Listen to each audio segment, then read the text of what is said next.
Jordan thinks about wind and someone who could fell 5 elite knights at once. The prince asks, do you have any idea who it might be? Jordan answers, yes. For now, 2 men, Wiccan Kalyan and Logan, come to mind. Then John Douglas's smile flashes into his head and he changes his mind, saying, no, 1 man. He concludes there is no doubt it is the Tempest Blade, Wiccan Kalyan. The prince, alarmed, says, a superhuman, you say. But Jordan reassures him, you needn't worry, and orders the soldier, call over the advanced knights right now. They're quick on their feet and nimble. Prince Barros worries, but Duke Jordan insists, if we don't respond at all, not only will your reputation be affected, the morale of our men will also be impacted. The prince understands and replies, yes. Then furious, he adds, moreover, hiding the presence of a mage after knowing it and deceiving us must be avenged. He bellows, Duke, teach them a lesson. Duke Jordan smiles and says, your orders will be carried out. Outside the tent, someone listens. Something doesn't feel quite right about how things are unfolding. We see Logan and Klain returning, laughing. Logan's plan has borne fruit, or rather, Philip Claude's plan has. Logan returns to the fortress after killing the soldiers and approaches the western wall of Aegis Fortress. He says this should be enough to shake off any pursuers. Aileen Floyd tells him, you've done well. Logan replies, no pursuers in sight. You can speak comfortably as usual. Glad, she answers. Right. I was afraid of being found out. He replies, but you're up quite early. The sun hasn't even risen yet. She looks embarrassed. A guard explains, it's not that she woke up early. She stayed up all night waiting, didn't you? Aileen kicks the guard and tells Logan, I just happened to wake up early today. That's all. The guard falls and groans in pain. Aileen then asks, more importantly, how did the operation go? Logan explains there were no issues. The assault itself. If this deepens the discord among the enemy, and their alliance completely breaks apart, it'll be the best outcome. She answers, yes, though I doubt it'll be that easy, then apologizes. Sorry, that was a bit pessimistic of me. Logan reassures her. It's fine. We can't afford to be too optimistic right now. For now, let's keep watch on their movements. The scene shifts to the southern land plains, in the central barracks of the First Prince's army. Wiccan says, it's been 2 days since the last retreat, but isn't it about time we moved again? John Douglas replies, not yet. The Second Prince's forces are refusing to talk. Wiccan asks, could the rumor that their barracks were attacked last night be true? The First Prince slams his hand on the table and shouts, you gave up the war because of that. Pathetic fools, he adds. I'd rather strike them now, and become king. Wiccan and John Douglas are speechless at his outburst. A soldier rushes in and reports, the outskirts of the barracks have been attacked. Surprised, the First Prince exclaims, a raid. John Douglas asks, casualties. The soldier reports, the Count who commanded the outer defenses and 5 senior knights were killed. Wiccan turns to John Douglas and says, Your Excellency, this is... He then orders Wiccan, you will move out with me at first light. He adds, if they keep refusing to communicate, we'll go there ourselves and settle it.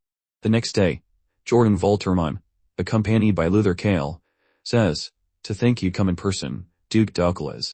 You must be losing face. John Douglas arrives with Wiccan. Jordan Voltermine asks him, what nerve do you have, Sean? He replies, it seems your communication channel isn't responding. As a friend, I came to fix it. Isn't refusing to talk and sulking like a child just because you're angry. This comment enrages Jordan Voltermine. He bares his teeth and says, how dare you say that? Afraid of being proven right. You betrayed us and ran away. He draws his sword, unleashing his power, and swings at him. There is an explosion. The blow is parried by Wiccan. Jordan Voltermine tells him, stand aside, Wiccan. Do you want to die? Wiccan spits blood from the recoil. John Douglas intervenes and says, put your sword away, Jordan, if you don't want to lose a valued subordinate. We see he has Luther Kyle in his grasp. Neither side seems willing to yield until Liu Hen arrives and says, everyone calm down. This is not the time for us to fight among ourselves. Jordan Voltermine, surprised to see Liu Hen, asks, why did you follow us here? Liu Hen replies, it didn't seem like an ordinary matter. Looks like coming was the right call. John Douglas asks, if it's not ordinary, what can you do about it?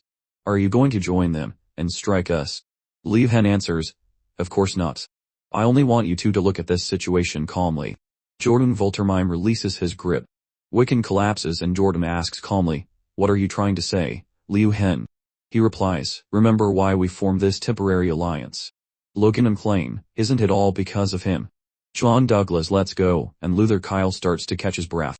Both Luther and Wiccan have been hurt.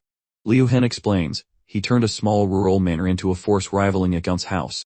A man with that skill, backed by the power of the sword, gathered neutral forces, and plotted a rebellion. So, we must cut it off before it grows larger. That was the original goal. Jordan Voltermeim says, however, we can't trust these people either. Liu Hen says, betrayal and raids. It's all.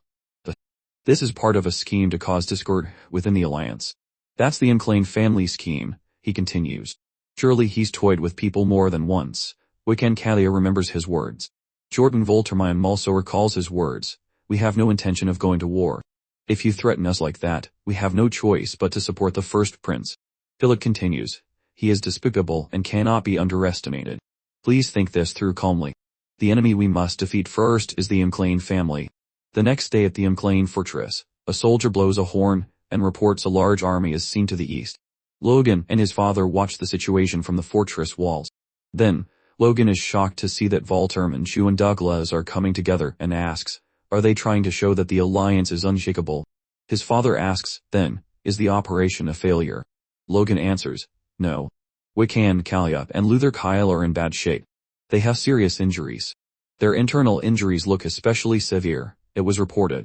The head knight, Hankel, says if a superhuman has internal injuries to that extent, did the two factions really clash after all? Logan replies, yes, without a doubt. He thinks to himself how they could clash so badly and yet manage to reconcile afterward is puzzling, but this makes it worth trying. It's all thanks to Philip. Logan calls his father and Hankel and asks, can you hold out against a superhuman? Both are surprised and his father says, Logan, surely you don't. Believe it.